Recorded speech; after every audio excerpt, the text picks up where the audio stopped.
Aprovecho para saludar, yo también soy ateneísta, de hecho he sido presidente de 2 secciones del Ateneo de Madrid, de la sección iberoamericana, ya que yo soy iberoamericano, y también de la sección de pensamiento marginal, donde tocamos todos los temas de futuro, de tecnología, todas las cosas interesantes que vienen en el futuro.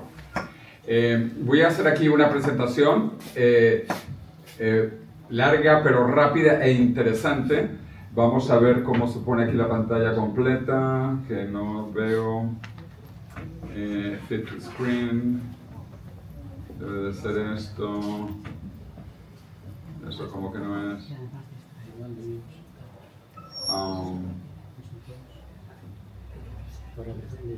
Sí. Oye, ¿alguien conoce este sistema? Que yo no veo cómo se pone la imagen. Doble clic, nada más. Pues lo mejor, claro que sí. Ahí tenemos nuestro amigo argentino que nos ha ayudado. Pues nada, de verdad, un verdadero placer estar aquí en el Ateneo de Madrid para hablar de los temas del futuro. Yo voy a tratar de dar un recuento interesante sobre el futuro, sobre inteligencia artificial, robótica y el tema que me toma más tiempo ahora, que es el tema del rejuvenecimiento, longevidad e inmortalidad, como ven, para el año 2045, según esperamos. Vamos a ver ahora, para cambiar la próxima, aquí en la esquinita. Perfecto. Yo nací en Venezuela, mis padres son españoles, mi padre de origen gallego, yo soy cordeiro, mi madre es segoviana. Mis padres se conocieron aquí en Madrid y se fueron de España cuando España era pobre y dictadura, y Venezuela era el país más rico y más próspero y democrático de Latinoamérica cuando yo nací. Pero cambian las cosas, como ven. Entonces, hoy Venezuela es una dictadura terrible, trágica, pobrísimo el país, y España, dentro de lo que cabe, es un país democrático y un país próspero. Yo trabajaba en Venezuela con Irene Sáenz Conde, los que conozcan, ella era la alcaldesa de Caracas, Chacao, había sido Miss Universo. Venezuela está lleno de hermosuras, ¿verdad?, naturales, físicas, y lamentablemente, trabajando con ella en el año 98, yo era su asesor de energía. Si hubiésemos ganado, ella fue la última candidata antes de las elecciones con Chávez, si hubiese ganado ella, pues yo sería ministro de Energía o presidente de Petróleos de Venezuela. Lamentablemente no ganó la bella, sino que ganó la bestia. Y por eso Venezuela está como está. Pero bueno, yo sigo siempre en contacto con Venezuela. Esta es, creo que todos deben de ubicar, María Corina Machado. Este fue en el último viaje que ella hizo de Venezuela. Ella lleva 10 años atrapada en Venezuela. Este viaje lo hicimos en Brasil, pueden ver la bandera de Brasil. Esto es el Senado Federal de Brasil, en Brasilia, la capital. Después de este encuentro donde hablamos de la situación de Venezuela, ella regresó a Caracas, le quitaron el pasaporte y no la han dejado salir más. Lleva 10 años presa y, como creo que saben, más de medio año escondida. Pero bueno, el punto es que las cosas cambian, yo estoy seguro que las cosas cambiarán y que ella debe de tomar su rol como, esperemos, presidenta de Venezuela. En la Venezuela rica, a los mejores alumnos nos daban becas, y yo tuve el placer de ser becado y estudiar en la mejor universidad de ingeniería de Estados Unidos y del mundo, decimos nosotros, que es el famoso MIT. Y trabajé en el sector de energía mucho tiempo, pero estoy en el sector de biotecnología de longevidad, que es más interesante, como van a ver. También dirijo el proyecto Millennium en Iberoamérica, donde cubrimos todas las tendencias a futuro, vemos los desafíos globales, escribimos reportes sobre el futuro, como este del año 2050, y también tengo aquí copias para darles del reporte Latinoamérica 2030, que tuve el placer de presentarlo en Davos, en el Foro Económico Mundial, para nuestros amigos, para Antonio. Tengo aquí un par de copias del reporte.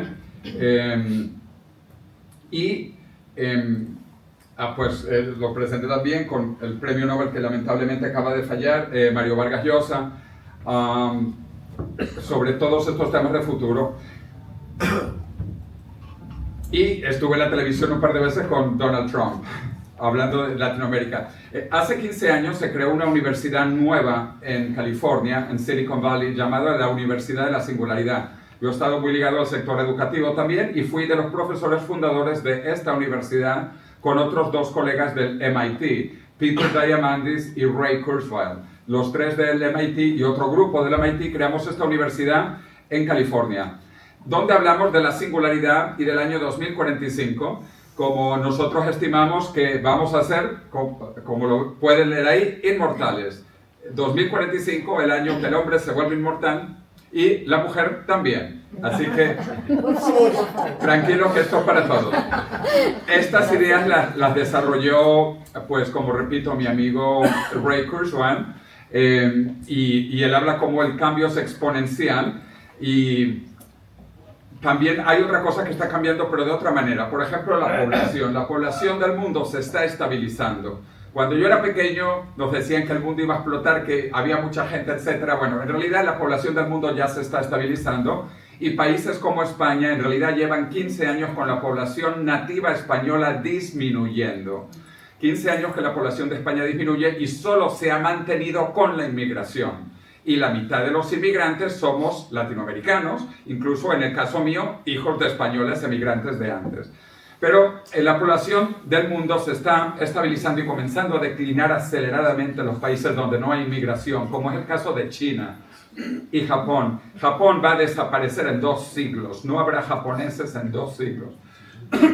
Obviamente eso no va a ocurrir porque estamos trabajando con ellos en rejuvenecimiento ahora. Lo que sí es bueno es que la economía del mundo está creciendo exponencialmente. Aquí pueden ver en una escala logarítmica, o sea, un crecimiento exponencial, el ingreso per cápita desde el año 1800 y las tendencias hacia donde vamos. El mundo era pobre hasta hace 2 siglos. Era un ingreso per cápita de $1.000 equivalentes al año por persona. Y comenzó a subir con la revolución industrial y ya está a nivel mundial en más de 10.000 y vamos rumbo a $100.000 por persona por año. Lo que es algo maravilloso. El mundo cada vez se vuelve más próspero. Ya no vivimos en las cavernas ni somos pobres, sino que vivimos cada vez más y con más educación. Esto económicamente también se puede ver en las bolsas de valores, como la bolsa de valores de Nueva York, el índice industrial Dow Jones, que lleva más de 2 siglos creciendo exponencialmente. Quiero que vean que esto es real, esto es un dato, cifra, un crecimiento exponencial, con guerras, sin guerras, con pandemias, sin pandemias, con lo que quieran. La economía del mundo crece exponencialmente.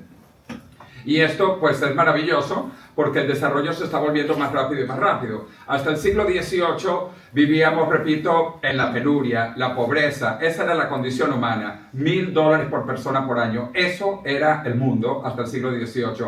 Cuando llega la ciencia y la tecnología y comienza la revolución industrial. De manera que en el siglo XIX la población, el ingreso per cápita, esto es el ingreso per cápita, creció más de 100% y en el siglo XX más de 400% cerca. Y este siglo XXI la economía va a crecer 2.000, 3.000. No hemos visto nada del potencial del crecimiento económico del mundo. Y todo está cambiando exponencialmente, cada vez más rápido, las cosas más pequeñas, mejores, más baratas. Pero la gente no entiende la diferencia entre el cambio lineal y el cambio exponencial. El cambio lineal es todo igual. Si yo doy 30 pasos lineales, un paso de 1 metro, después de 30 pasos he caminado 30 metros. Pero si yo doy pasos exponenciales y duplico, después de 30 duplicaciones he caminado más de 1 billón de metros o 1.000 millones de metros y he dado la vuelta a la Tierra 26 veces. Esto es difícil para nosotros entender porque pensamos linealmente, pero la tecnología está cambiando exponencialmente. Y también en la expectativa de vida. En el tiempo del Imperio Romano, la expectativa de vida en Roma eran 25 años y en España 20 años. Todos aquí estaríamos muertos hoy en el tiempo del Imperio Romano en promedio. Yo estaría muerto más de 3 veces. Y no solo no estoy muerto, sino que no pienso morir. Pero vean cómo ha ido aumentando la expectativa de vida y lo que va creciendo es lo que está en rojo arriba, que es la educación. Y por eso la importancia de la educación. Lo que transforma al mundo es la educación. Cuando estábamos en el tiempo del Imperio Romano, además de que nos moríamos jóvenes, pues no había educación. Y ha ido aumentando la educación. Pero siempre hay gente que se opone al progreso, como los famosos luditas. Los luditas destruían pues, las máquinas, los equipos, porque decían que las máquinas nos iban a quitar el trabajo. Afortunadamente no ganaron los luditas, sino las máquinas. Y por eso es que vivimos también hoy, pues porque tenemos máquinas, tenemos equipos que hacen el trabajo.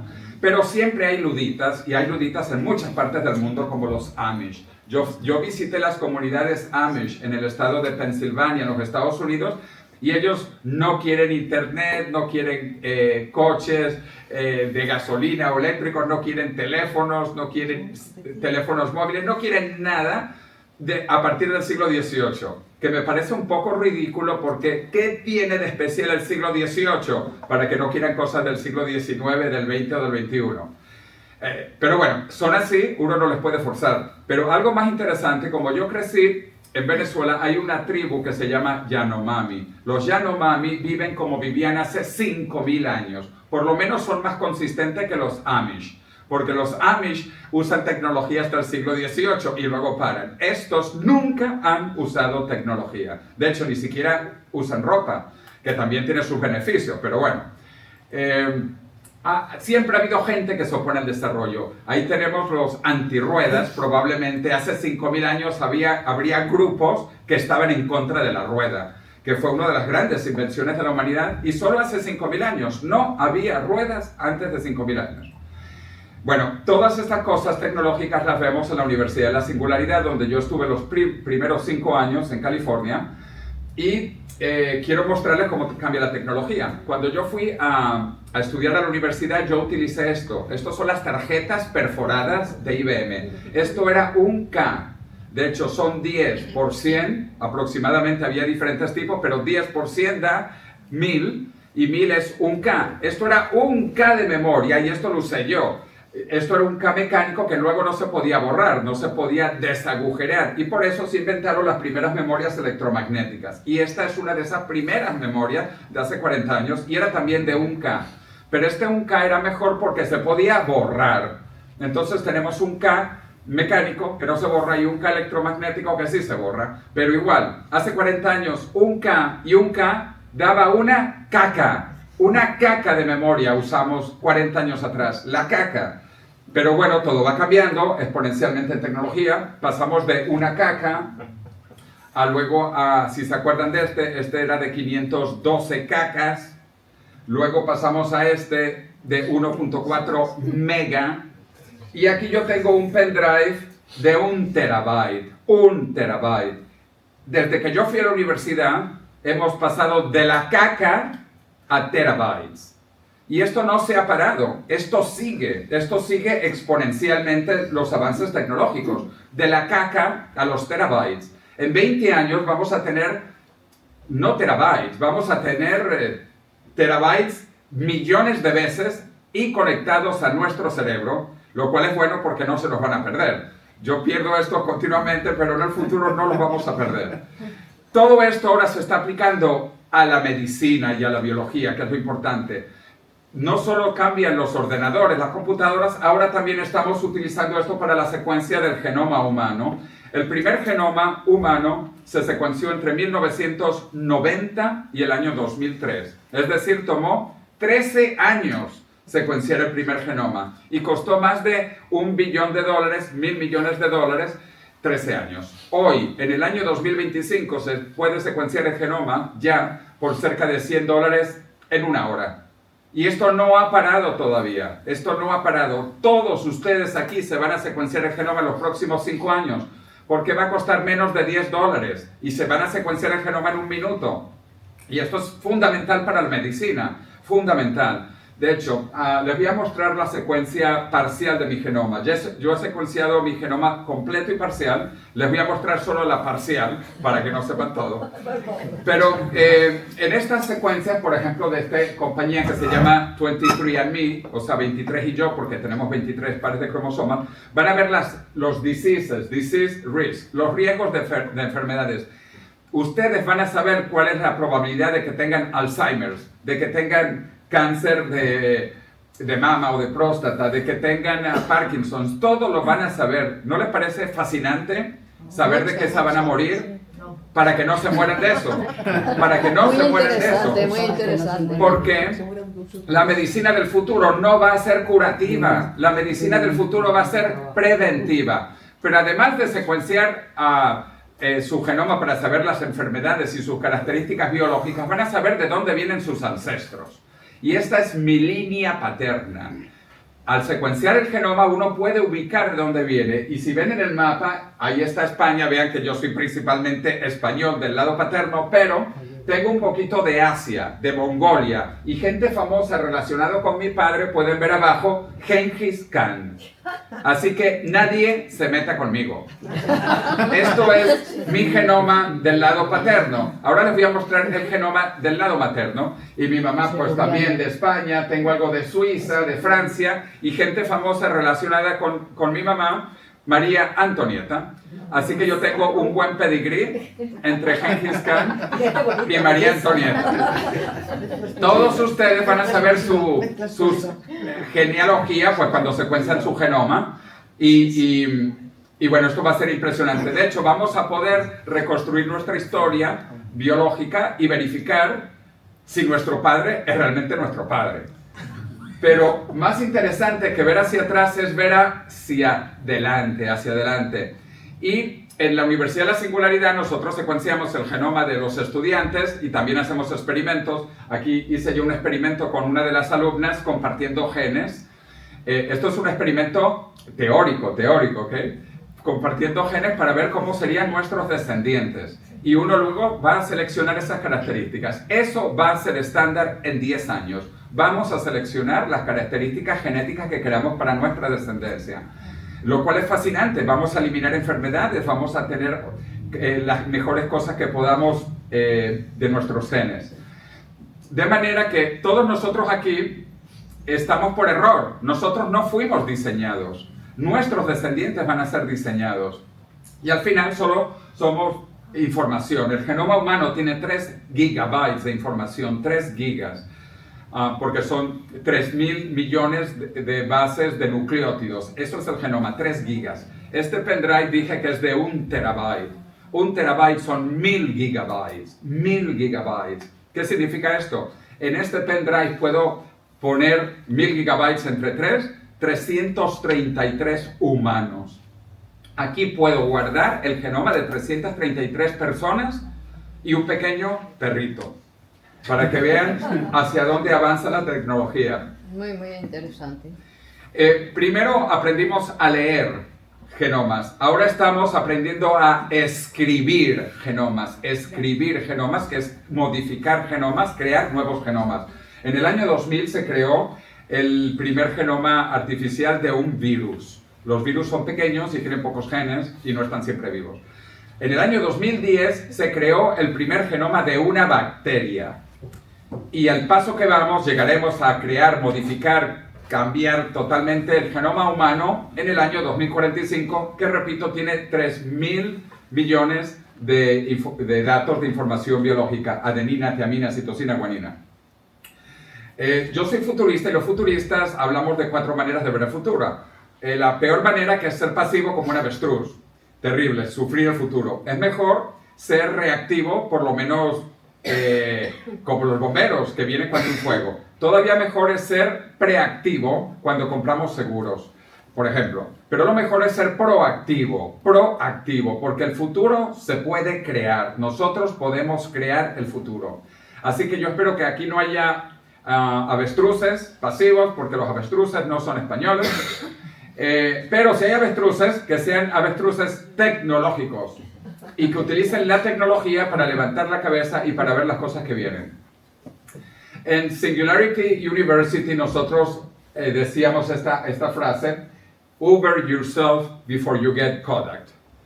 Que quiere decir, transfórmate tú antes de que alguien te transforme, y además no a la manera que tú quieres. O sea, y es lo que le pasó. Kodak murió mientras que Uber, una compañía nueva gigante. Entonces, haz la disrupción tú antes de que te hagan la disrupción a ti. Todo ahora está cambiando, todo. Ahora Uber es más grande que cualquier compañía de taxis, Facebook, la compañía de medios más grandes, Alibaba de mercadeo como Amazon, Airbnb para hoteles, etcétera, etcétera. Todo está cambiando exponencialmente. Y como nos explica la amiga Mafalda, que creo que aquí todos conocemos y adoramos a Mafalda le preguntan, ¿qué es el futuro? Y ella responde, mira, mira, pibe, el futuro ya no es lo que era antes. Y efectivamente, el futuro ya no es lo que era antes. Y está cambiando a un paso exponencial. De hecho, si vemos las pirámides de tiempo con conocimiento, hemos existido mucho tiempo como especie, pero el conocimiento lo hemos creado en los últimos años. Básicamente, la mitad del conocimiento mundial se ha creado en las últimas décadas. Y esto no ha detenido, esto continúa a un paso acelerado. La humanidad ha pasado por 3 revoluciones. Primero la revolución agrícola, donde lo importante eran los recursos naturales. Luego la revolución industrial, donde surge el capitalismo y los recursos financieros para empujar las industrias. Pero ahora estamos en la tercera revolución, que es la revolución de la inteligencia, donde lo importante ya no es el recurso financiero ni el recurso natural, lo importante es el recurso humano, utilizar nuestras mentes, nuestros cerebros, la educación. Como yo nací en Venezuela, los venezolanos decíamos que teníamos la gran compañía PDVSA, Petróleos de Venezuela. Bueno, resulta que Mickey Mouse vende más que toda Petróleos de Venezuela. Un ratoncito, un ratón. Para que vean el poder la mente factura. La mente factura es mucho más poderosa que la manufactura. Y las industrias del futuro van a ser de la mente. Y ese es el caso de Venezuela, pero les voy a mostrar otro caso también de Colombia. Ahí en Colombia está Juan Valdez, que no lo conoce nadie, ni en Colombia, o muy poca gente, pero todo el mundo, en todo el mundo, conoce a Starbucks. Y no solo eso. Juan Valdez y los colombianos están muy orgullosos porque venden mucho café, ¿verdad? Bueno, Starbucks vende 10 veces más que todo lo que vende café Colombia. Para que vean, o sea, lo importante no es la materia prima, lo importante es agregar valor. Y hay otro ejemplo también de Latinoamérica, es Chile. Chile pasó por 3 grandes disrupciones. En el siglo XVIII se volvió en el principal exportador de guano, que se utilizaba como fertilizante. Eso es el guano, los que no conozcan, es la caca de los pájaros, de los pajaritos, y se utilizaba para fertilizar. Y luego se descubren los fertilizantes químicos y el guano desapareció como industria y Chile se tuvo que comer su guano y no sabe bien. Y luego fueron otra industria que fue la industria del salitre. Y la industria del salitre era importante porque no existía la refrigeración. Y la única manera de conservar la carne o el pescado era salándolo. Pero luego se inventó las neveras, la refrigeración, y los chilenos se tuvieron que comer el guano con sal. Y les garantizo que no sabe bien. Y sacaron su tercera industria, que es el cobre. Pero el cobre ahora también está dejando de ser importante porque ahora todo va a ser inalámbrico. Todo inalámbrico. Y el cobre no va a ser tan importante como era antes. Así que yo le digo a mis amigos chilenos que se van a comer el guano con sal en cucharitas de cobre. Si no vemos el cambio tecnológico hacia donde nos llevemos. Hace 15 años atrás yo fui a visitar Sir Arthur C. Clarke, un gran autor de ciencia ficción que escribió Odisea del Espacio 2001 y muchos otros libros y películas luego en Hollywood. Y Arthur C. Clarke, que era ingeniero eléctrico, él creó las 3 leyes del futuro y dijo, primera ley del futuro, cuando un científico famoso dice que algo es posible, probablemente tiene razón, pero cuando dice que es imposible, probablemente se ha equivocado. Segunda ley del futuro. La única manera de descubrir los límites de lo posible es aventurarse más allá de los límites hacia lo imposible. Y tercera ley del futuro. Cualquier tecnología suficientemente avanzada no se diferencia de la magia. Así que nosotros vamos a ver magia en las próximas 2 décadas. Y si no parece magia, es porque no es avanzado. Cuando yo estaba en MIT, repito, yo utilizaba la caca. De hecho, mi primera tesis de grado en MIT no existían los ordenadores personales. Mi primera tesis está hecha con una tecnología primitiva llamada máquina de escribir. No sé si han visto esa tecnología primitiva. Eso se usó, esa caca tecnología primitiva existió. Pero bueno, ya nadie usa estas tecnologías primitivas. Aparecieron los ordenadores personales, luego los teléfonos móviles, compañías que se han globalizado, pero lo más interesante es que estamos entrando en el mundo de la medicina, la longevidad, el rejuvenecimiento y, como a mí me gusta llamar, la inmortalidad, que ha sido el sueño más grande de la historia del mundo. El primer libro escrito por los humanos en Mesopotamia con caracteres cuneiforme es sobre la inmortalidad, la epopeya de Gilgamesh, que era un rey de Mesopotamia que buscaba la inmortalidad para sus amigos y también para él, ¿no? Primer libro, cerca de 5.000 años atrás. El segundo libro, también el libro de los muertos, también era sobre la inmortalidad, pero igual los egipcios no tenían la tecnología para llegar a la inmortalidad. O el emperador chino Qin Shi Huang, que unificó por primera vez Gran China, él buscaba y que creó la Armada Terracota. La famosa Armada Terracota era para protegerle a él durante la inmortalidad, su viaje al otro mundo. Pues no existía la tecnología. O cuando los españoles fueron a América, buscaban muchos la fuente de la eterna juventud. Juan Ponce de León, él estaba buscando la fuente de la eterna juventud y no la encontró, porque no había la tecnología. Y todas las religiones hablan de inmortalidad. Como dice, por ejemplo, la Biblia en Corintios 15:26, el último enemigo que será destruido es la muerte. Y ahora, por primera vez, tenemos la ciencia y la tecnología para destruir la muerte. Hemos pasado por una pequeña pandemia llamada COVID. A nivel mundial es la primera vez en la historia de la humanidad que se paraliza el planeta entero. Esto nunca ocurrió, jamás, nunca antes, ni con guerras, nunca ocurrió. Pero vean cuál era el principal factor de riesgo. El principal factor de riesgo era la edad. La edad. Mientras uno más mayor era, pues más probabilidades había. Esto ocurre con todas las enfermedades crónicas. El principal factor de riesgo es la edad.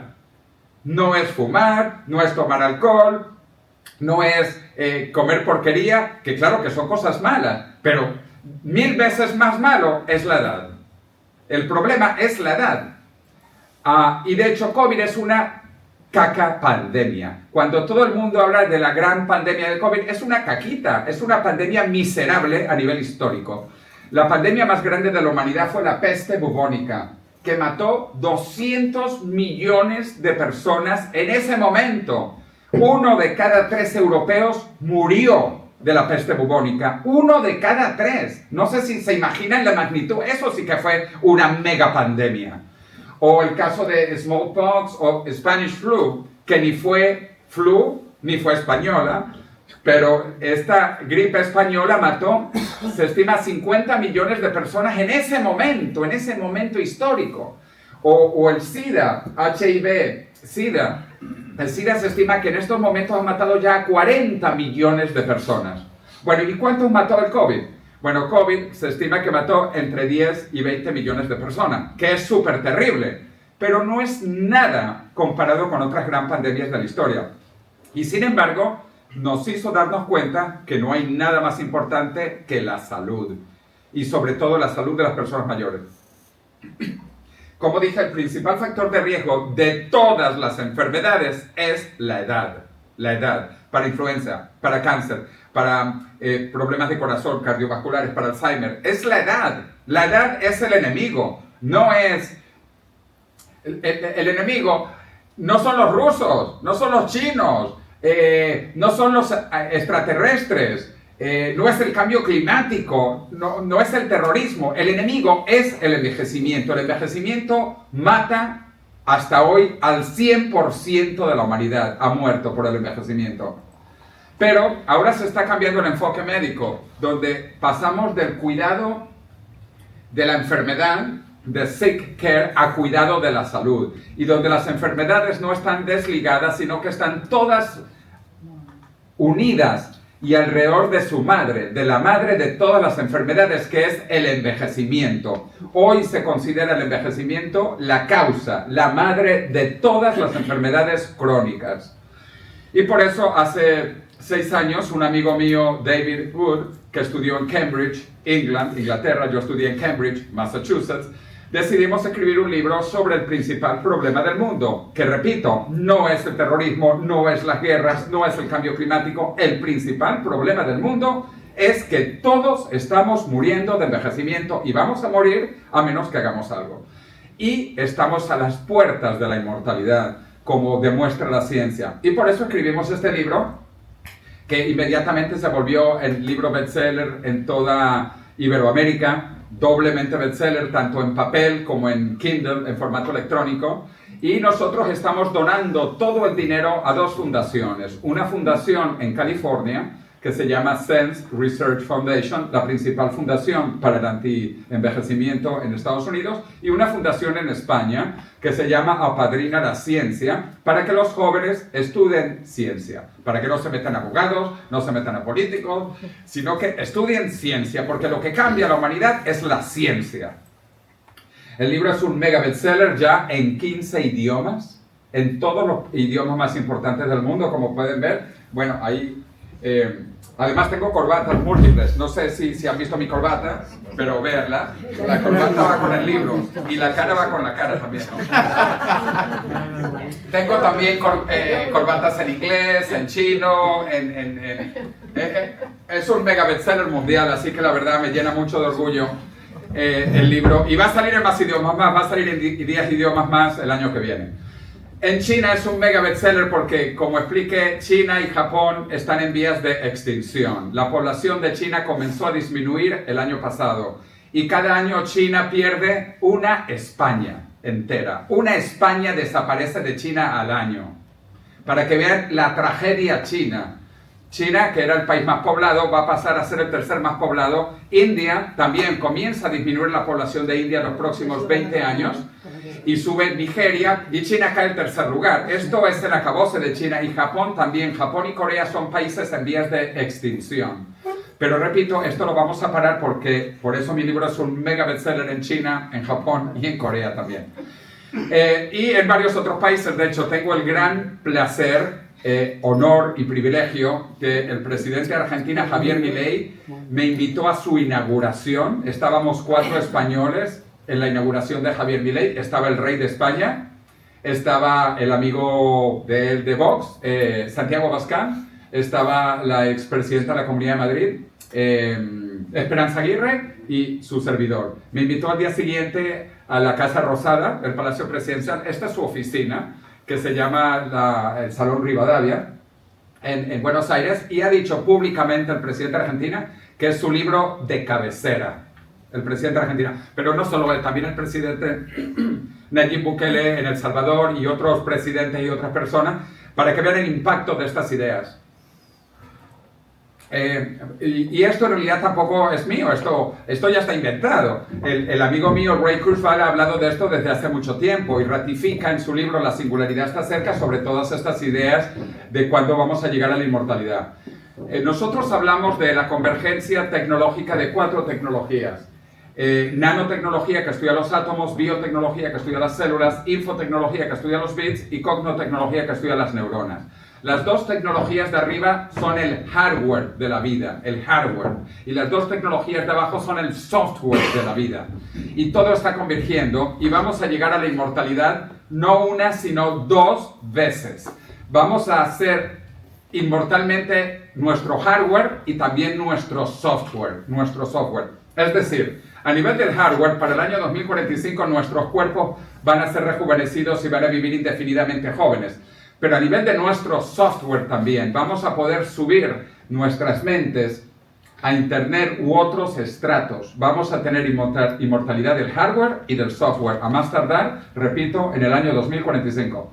El cerebro evolucionó. Como pueden ver, las plantas no tienen cerebro y hay unos animales donde se origina el cerebro en los pescados, ¿no? En los peces, y bueno, y el cerebro ha ido creciendo, Y el cerebro sigue creciendo, sigue aumentando, la evolución continúa, pero toma millones de años. Hoy lo podemos hacer con tecnología rápidamente.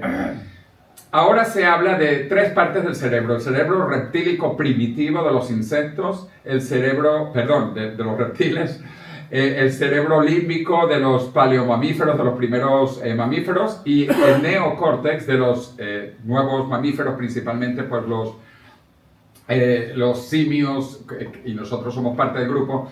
Pero ahora se está hablando de crear un exocórtex, un córtex exterior que nos va a dar superinteligencia. Y en esto está trabajando mucha gente, no solo Elon Musk con Neuralink, que es conectar nuestro cerebro a la nube y a los ordenadores. Hay muchas compañías, hay por lo menos 20 compañías ya trabajando en conexión cerebro, internet, cerebro, ordenadores. ¿Cuál es la complejidad del cerebro? El cerebro tiene 10 a las 11 neuronas, que son 100.000 millones de neuronas. Cada neurona tiene 1.000, 2.000, 3.000, 4.000, 5.000 sinapses, conexiones. Eso da 10 a las 14 sinapses, y luego cada sinapsis computa en 10 Hz, en 100 Hz. Un cerebro muy rápido, como el mío, digo yo, 1000 Hz. Eso da 10 a las 17 operaciones por segundo. Esa es la complejidad del cerebro humano. Es el equivalente de una máquina que computa 10 a las 17 operaciones por segundo. Y claro, esto si no hablamos de la mente, del espíritu y del alma. Y a mí me encanta hablar de la mente, del espíritu y del alma, pero solo después de 3 copas de vino tinto. Hace falta vino tinto para hablar de la mente, el espíritu y el alma. Mi amigo Ray Kurzweil escribió su famoso libro, que se lo recomiendo a los que quieran saber un poco cómo funciona la mente, cómo crear una mente. Yo coordiné la traducción y escribí el prólogo. Por lo menos léanse mi prólogo, porque en 4 páginas se ahorran leer 400, sobre cómo funciona la mente, cómo funciona el cerebro y cuál es la base del pensamiento humano. Aquí en el Ateneo de Madrid he hecho varios eventos y he traído a la robot humanoide más avanzada, que se llama Sofía. Sofía, aquí en el Ateneo de Madrid, se leyó mi libro cuando acababa de salir en un segundo y le hice preguntas. Pero no solo se leyó mi libro en español, se leyó mi libro en inglés, en chino. En un segundo. ¿Quién de nosotros puede leer un libro en un segundo? Nadie. ¿Y quién de nosotros puede responder luego? Nadie. No tenemos la capacidad para hacer lo que hacen los robots. Imposible. Y esto fue aquí en el Ateneo con la robot Sofía, que ya la he traído 4 veces a España, por cierto. Estuvo hasta en el hormiguero. Los robots siguen evolucionando, los robots evolucionan. Y con características cada vez más humanoides, y van a ser espectaculares. Los robots van a ser espectaculares y van a tener sentimientos. En mi alma mater, en MIT, en el Media Lab de MIT, están trabajando en comprender los sentimientos de los robots. Y los robots van a ser espectaculares, como ven. Las robotas maravillosas, y para las damas aquí, tranquilas. Van a tener sus super macho robots, con una ventaja adicional, que no se van a cansar en la noche. No se van a cansar los robots. Así que vean lo que viene. Pero lamentablemente en el mundo occidental pensamos que los robots son malos, por la cultura y el concepto de robot, que es una palabra en checo que significa trabajo esclavo. Entonces pensamos que los robots son malos, y los robots son malos, las robotas son malas, hasta cuando hacen robot sex son malos. Pero ¿son los robots malos o buenos? Esto depende de dónde estemos, Yo viví 3 años en Japón. En Japón, los japoneses adoran los robots. Hay japoneses que se han casado con robots. Lo pueden buscar. Esto es fascinante. Es una cultura totalmente distinta y se los voy a explicar por qué en Asia, China, Corea, Japón adoran los robots. Y en el occidente tenemos miedo a los robots. Es igual que los dragones. Los dragones en occidente son malos. Los dragones echan fuego, se comen a la gente, destruyen ciudades. ¿Dónde son los dragones buenos? En Japón, en Corea, en China. Son tan buenos que son el símbolo del emperador, el dragón. Entonces, para que vean, igual que los dragones, los robots son buenos allá y aquí son malos. Pero bueno, esto va a cambiar. Aquí también eventualmente vamos a ver que los robots son buenos. De hecho, mejores que muchos humanos. Pero esto no es una competencia entre humanos o robots. Como decía mi profesor de MIT, Marvin Minsky, padre de la inteligencia artificial, a él le preguntaron que si los robots heredarán la Tierra. Y él dijo, sí, claro, pero nosotros seremos ellos seremos nosotros. Hay una simbiosis humano-máquina.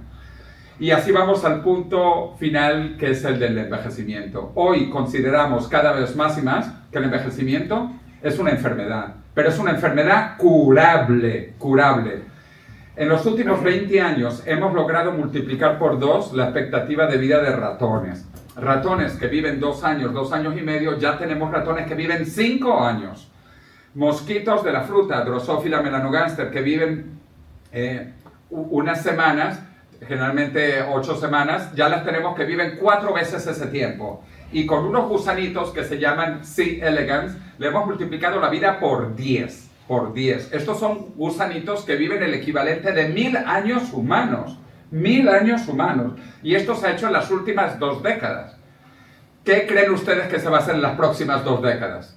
Y acuérdense que el cambio no es lineal, es exponencial. Y los científicos no hacen gusanos Matusalén que vivan 1000 años porque les gustan los gusanos. Hacen esto para aplicarlos en humanos.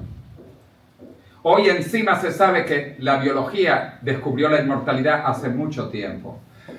Y en 1951 hubo una persona llamada Henrietta Lacks que murió de cáncer. Y los científicos comenzaron a estudiar ese cáncer y se dieron cuenta que el cáncer, mientras tuviese comida en un caldo de cultivo, el cáncer crecía, se reproducía y no moría. Bueno, esas células siguen vivas hoy. Ella murió, pero su cáncer sigue vivo. Son las células más famosas en biología. Se llaman HeLa, de Henrietta Lacks, y esas células siguen vivas. Ella nació en 1920, es decir, esas células son centenarias, tienen 105 años, pero se reproducen como quinceañeras, continuamente crecen y se reproducen. Y desde entonces sabemos que el cáncer descubrió la inmortalidad, desde 1951. Pregunto, ¿aquí cuántos sabían ya que el cáncer es inmortal? ¿Que las células cancerígenas son inmortales? Pues poca gente, lamentablemente, poca gente, a pesar de que está en la cumbre mundial del conocimiento, no hay conocimiento. Si vamos a la calle, el 99% de las personas no saben que el cáncer descubrió la inmortalidad.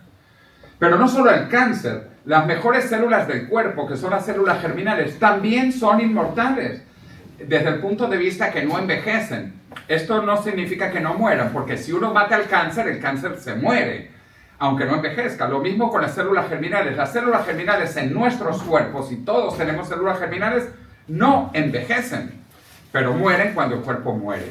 Entonces, lo que quiero decir es que la inmortalidad existe y existió siempre, y la naturaleza la descubrió. Y ahora los científicos estamos descubriendo lo que descubrió la naturaleza. ¿Y por qué el cáncer es inmortal? Vean lo fácil que es la inmortalidad. Que el cáncer lo descubre todo el tiempo, en todas las personas, en diferentes órganos. Y el cáncer no fue a la universidad. Ustedes han visto que el cáncer haya ido a la Universidad Complutense.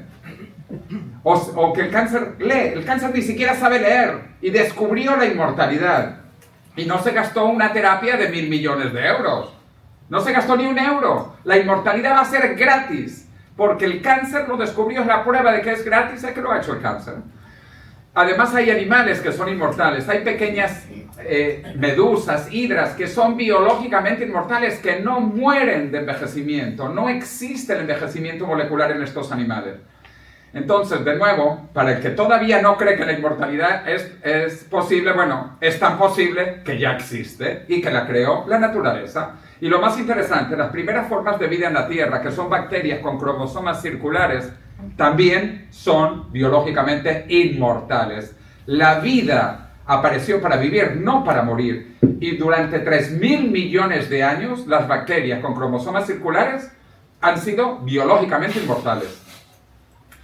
Y mi gran amigo Aubrey de Grey, que escribe el prólogo de La muerte de la muerte, y a él le donó los derechos de autor a la fundación de él, anterior.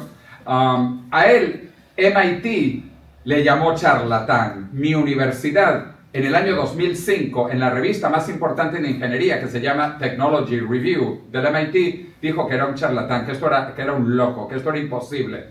Bueno, en el año 2019, la misma revista, como pueden ver en la portada, la carátula de la revista, ahí lo pueden ver, dijo, el envejecimiento se acabó, si lo quieres. Vean el cambio de opinión de MIT. Es impresionante, de decir que esto era imposible y que era un charlatán. Por cierto, a mí me han llamado también muchísimas veces vendehumo, charlatán y loco, pero no importa, como decimos los venezolanos, nosotros estamos del lado correcto de la historia. Y esto va a ocurrir y estamos muy cerca de lograr la inmortalidad. Esto lo dijo el filósofo alemán Arthur Schopenhauer. Toda verdad atraviesa 3 etapas. En la primera etapa es ridiculizada. En la segunda etapa es atacada violentamente y en la tercera etapa es aceptada como natural. De hecho, como veo que están filmando esto y tomando fotos, yo quiero que veamos esto en el año 2045. Por favor, acuérdense, en el año 2045, para que veamos hoy, cuando éramos viejos. Hoy, cuando éramos viejos, porque el objetivo es el rejuvenecimiento biológico. Como dice mi gran amigo Ray Kurzweil, que también escribe en mi libro, la inmortalidad va a ser a través de 3 puentes. El primer puente, que es el de la primera década de los 2010, que es haz lo que tu madre te dijo. Come bien, duerme bien, trata de no beber, de no fumar, etcétera, etcétera. Eso lo sabemos todo y no lo hacemos. Y no lo hacemos, lo sabemos y no lo hacemos. El segundo puente que está comenzando en esta década, los 2020, son las primeras terapias de biotecnología y ya hay varias empresas y grupos trabajando en esto. Y la tercera la tercera etapa va a ser la próxima década, los 2030, donde vamos a tener nanotecnología, vamos a tener nanorobots limpiando nuestro cuerpo, eliminando el colesterol de las venas, eliminando la placa del cerebro para que no tengamos Alzheimer, etcétera, etcétera, etcétera.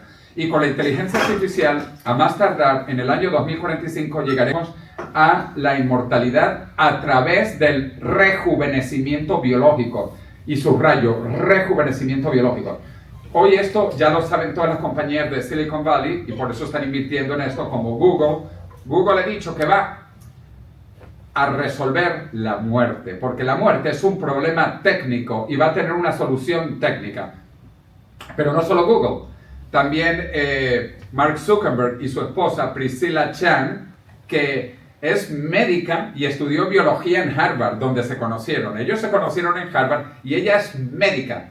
Y crearon una fundación, como pueden ver, para curar todas las enfermedades en esta generación. Todas. Incluyendo la madre del envejecimiento, de todas las enfermedades que es el envejecimiento. Dijeron algo maravilloso. Yo estaba en San Francisco cuando ellos crearon la fundación hace una década y nació su primera hija que se llama Máxima. Dijeron que Máxima no iba a morir. ¿Cuántos padres pueden decir esto? Que su hija no iba a morir de envejecimiento, obviamente. Puede morir de un corazón partido o de otra cosa. La muerte está ahí. Pero, exacto. Pero de envejecimiento no. ¿Por qué lo vamos a curar? Entonces, como pueden ver, todas las compañías de tecnología están. Google está pasando, Facebook está pasando en esto, Microsoft, interesante porque ahora con la secuencia del genoma humano tenemos el genoma de las mutaciones del cáncer. Vamos a atacar las mutaciones del cáncer. Esto no es magia. Si el cáncer descubre cuáles mutaciones la hacen inmortal, nosotros estamos a punto de descubrirlo. Yo estoy muy emocionado que yo calculo que en 5 años vamos a curar básicamente todos los cánceres por los avances que vienen con la secuencia del genoma humano. Y bueno, Tim Cook ha dicho que Apple será recordado por lo que van a hacer en la salud. Yo sé que algunos de ustedes tienen esos caca móviles, iPhone, eso es una caca tecnología. Lo que va a llevar a la historia a Apple es la salud y la cura del envejecimiento. O el hombre más rico del mundo, Jeff Bezos, con Elon Musk, compiten, creó Altos Labs. De hecho, voy a traer ahora a uno de los científicos de Altos Labs al Colegio de Médicos de Madrid, explicando cómo están invirtiendo en rejuvenecimiento. $3 billones en rejuvenecimiento biológico, Altos Labs.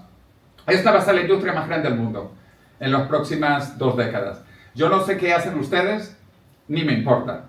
Si no están en rejuvenecimiento, no están en el futuro y se pueden morir. Así que, a cambiar.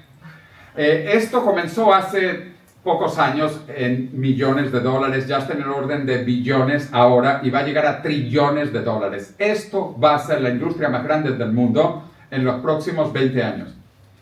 Ahí estoy en Arabia Saudita con mi amigo Peter Diamandis en la Fundación Evolution, que ha creado el premio más grande de la historia, un premio de 101 millones de dólares para rejuvenecer personas en el 2030. Estoy trayendo al presidente de esta fundación a Madrid, también el Colegio de Médicos, para que nos hable de esto. Hay 600 equipos participando, de los cuales 5 son españoles. Esta fundación, repito, es un premio impresionante, 101 millones de dólares, el más grande de la historia de la humanidad, para iniciar terapias de rejuvenecimiento en diciembre del 2030. Y aquí estoy con el premio Nobel Shinya Yamanaka, que estuvo hace 2 años en Madrid y dio unas charlas precisamente en la Real Academia Nacional de Medicina de España sobre el descubrimiento suyo, lo más importante para mí en la historia. Él demostró que el rejuvenecimiento es posible y se ganó el premio Nobel por, como pueden ver, rejuvenecer una célula. Él descubrió que hay genes que controlan la edad y que son modificables y que puedes rejuvenecer, a pesar de que esto tampoco lo sabe nadie. Para mí este es el descubrimiento más grande de la historia y no lo sabe nadie. Y estuvo aquí en Madrid y le dimos el equivalente del premio Nobel de Medicina de España, que es un cacapremio, pero bueno, el hombre contento y estuvo. Y también vamos a tener unos de estos científicos aquí en el evento. Y este es otro amigo que estudió en MIT, ahora es profesor de Harvard, que logró rejuvenecer órganos, porque Shinya Yamanaka se ganó el premio por rejuvenecer células. 8 años después, David Sinclair, un biólogo australiano que vive en Boston, él logró rejuvenecer órganos. Y ahora se está trabajando en más órganos, en más animales y pronto en rejuvenecer organismos enteros, cuerpos enteros. De manera que estamos muy cerca del rejuvenecimiento biológico y yo pienso ser más joven en el futuro, no con una aplicación rusa como FaceApp, que te pone joven o te pone viejo, te pone marciano, te pone lunático, te pone... No. Yo pienso ser más joven porque yo estoy en el tema del rejuvenecimiento biológico científico. Pero hay que meditar, todo esto es muy complicado, este es el sueño más grande de la historia de la humanidad y estamos cerca de llegar a él, pero esto es complejo. Y esto sigue evolucionando, la evolución continúa, este no es el fin, nosotros no somos el fin de la evolución, nosotros venimos de otros primates y estos primates vienen de otros mamíferos más básicos y nosotros al final todos venimos de bacterias. Hay un organismo común que se llama LUCA, que se estima vivió 3.500 millones de años atrás, donde venimos todos. Y la evolución continúa, esto se llama transhumanismo, que es humanismo con ciencia y tecnología para trascender las limitaciones humanas. Así que hay que seguir evolucionando, pero con cuidado, no queremos terminar así. El ser humano ha existido muy poco en la faz de la Tierra. En esta forma solo tenemos 200.000 años y salimos de África pues un poco después. Todos somos africanos y todos evolucionamos en África y no somos nada. Vean, los dinosaurios fueron dueños del planeta Tierra por cerca de 200 millones de años. Nosotros solo tenemos 200.000 años. Y antes de los dinosaurios había otros animales y las bacterias primigenias que eran inmortales, bacterias inmortales, que siguen vivas algunas de ellas. Bueno, todo esto ya para ir concluyendo, todo esto tiene mucho yin y yang, esto es complejo, realmente muy complejo. Este es el sueño más grande de la humanidad y el problema más grande y filosóficamente, ahí veo amigos filósofos preguntando a las 1001 preguntas. Y esto tan complejo, el yin-yang, que dentro tiene yin-yancito. Y el yin-yancito tiene su yin-yin-yin-yancito. Esto es complejo, súper complejo. Pero, esta es la famosa foto del mundo en la noche. Ahí no era el apagón todavía de España, pero bueno. Los chinos tienen una hermosa frase. Ellos dicen, en vez de maldecir la oscuridad, vamos a encender una vela. encender una vela. Así que yo estoy aquí no para maldecir la oscuridad, sino para ver las posibilidades inimaginables que vienen del futuro y encender una vela con el sueño más grande de la humanidad desde el inicio, la inmortalidad. Como viajo mucho, yo estuve en Corea del Norte también, y vean en la tragedia de Corea del Norte. Corea del Norte sí está siempre apagada, es terrible. Vean Corea del Sur y Corea del Norte. Pongo este ejemplo porque eran iguales hace 70 años, pero el país se dividió y un país fue hacia el pasado y otro país va hacia el futuro. Entonces nosotros tenemos que ver hacia dónde queremos ir comunidad, como civilización. Y termino con esta hermosa palabra china, que yo viví 3 años en Japón, aprendí un poco los caracteres chinos. Antes la dibujaba al revés o de medio lado, ahora la dibujo bien. Esto significa crisis. Crisis en chino y en japonés y en coreano tiene 2 caracteres. El primer carácter significa peligro, pero el segundo carácter significa oportunidad. Oportunidad. Estamos sobre la crisis más grande de la humanidad con problemas, pero una gran oportunidad. Así que les recomiendo lean mi bestseller en cualquiera de los 15 idiomas y 25 el año que viene. Y les invito a los 2 eventos más importantes de longevidad en el mundo que organizo, uno en Las Vegas, este julio 11-13, y uno aquí en Madrid, en el Colegio de Médicos de Madrid. El 1 y el 2 de octubre tendremos a los científicos de la Fundación Evolution de Arabia Saudita, tendremos al de Altos Lab que trabaja con Jeff Bezos, a todos los científicos top del mundo, para el que no lo cree, para el que todavía me llame charlatán, para que sepa lo que viene. Porque es la oportunidad más grande de la historia del mundo. Estamos cerca de la inmortalidad. Y como digo, irónicamente, ya han visto que soy muy irónico, pues el que no le guste, pues que se muera. Esto no es obligado. Esto no es obligado. Además que va a ser gratis, la otra cosa, va a ser gratis, que también la gente no entiende. Léanse por favor el capítulo 5 de mi libro, gratis. La inmortalidad va a ser gratis. Y no sé si hay preguntas, pero se las respondo igual. ¿Saben por qué va a ser gratis? Porque el cáncer lo descubrió y no se gastó un euro. El cáncer deja de envejecer y no se gastó un euro y ni estudió. Y hay organismos, como dije, hidras y medusas, que son inmortales y no se han gastado un euro en ser inmortal. No es caro ser inmortal, como el cáncer nos demuestra continuamente. Así que, muchísimas gracias y larga vida y prosperidad.